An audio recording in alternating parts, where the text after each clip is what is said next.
you know, the idea that you go see a doctor on a random day of the year and that doctor's then taking a few measurements, no context what happened yesterday, what happened the last week. It's a To, snapshot.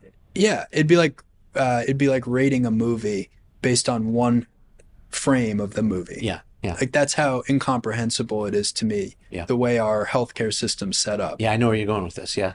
And you want to be able to measure the body continuously, and you want to build towards a relationship with your own body where you know what are certain things that you can do to perform at a higher level, that you can have a better lifestyle or you know the right behaviors and diets and et cetera for you.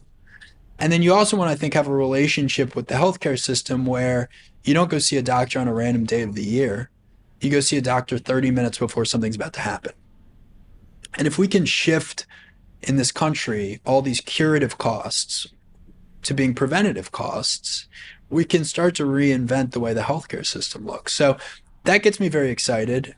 It's still very obvious to me that one day everyone's going to be wearing a health monitor continuously, and it's going to make humans much healthier and perform at a higher level. And so uh, that's the vision and that's the trajectory that we're on right now. Yeah, I'm super glad to hear you say that. It's been a dream of mine too. Ever since it's been about a decade. I've been on this real health journey. As I'm getting older, things are changing, and I'm trying to stay healthy and prevent a lot of things. I lost my dad a couple of years ago. Sorry to hear that. He was 69, left way too early, and so I'm trying to stick around longer. But I'm with you. I kind of hear what you're saying, reading between the lines. I mean, I wish that there were means in place or a system where we could keep track. Like when I take my car in to get repaired, they do a whole diagnostic and there's a report, and that gets banked, and then when I go back the next time they'll say, oh, this is what happened before, and they can compare and contrast how the engine is performing or the electrical system is performing.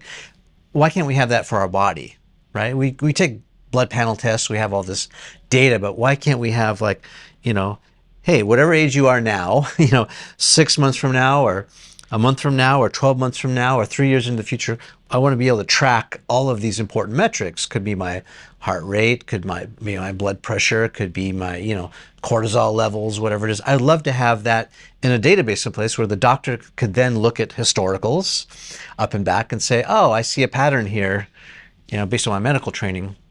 Yeah, and you will, and you shouldn't have more information on your car or your computer or your cell phone than you have on yourself. Right? Yeah. And It's ridiculous. yeah, and it's interesting. You can have all these different motivations in life, but the moment that your health collapses, you have one motivation, and it's to get healthy. Nothing else Nothing matters. else matters. Yeah. So, having that companion, that tool with you, which is certainly what Whoop wants to be in someone's life, I think is quite valuable. Maybe give entrepreneurs some of your best advice, Will.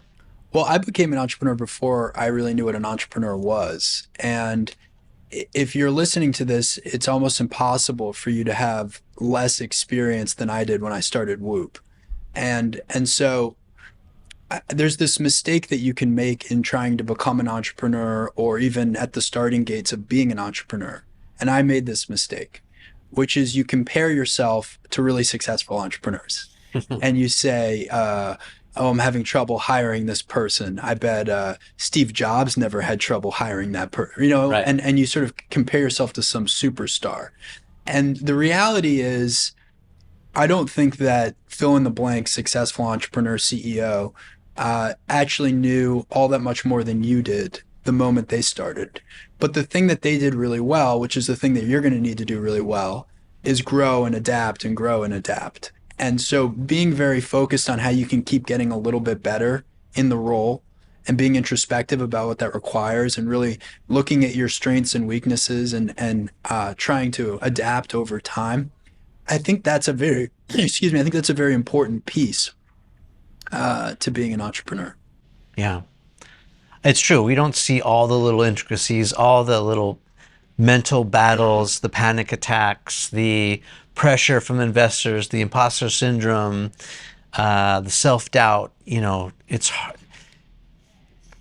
And I think if I were to boil it down in the 500, almost maybe more, yeah.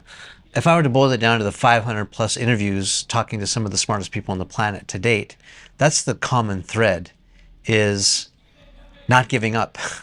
They just had this perseverance to push through the hard things, to pivot or to push right through, to break through, to keep on trying. It's just like this Thomas Edison spirit, you know, of experimenting 9,000 times before you finally figure out, you know, the one thing that will work. Whether it's process of elimination or innovation or believing in your vision of thinking like a Steve Jobs, they all have that common thread, which is not giving up. Yeah, I think there's certain requirements, persistence, really high work ethic, integrity, but beyond that, you're going to learn how to grow into the version of yourself that is the successful entrepreneur.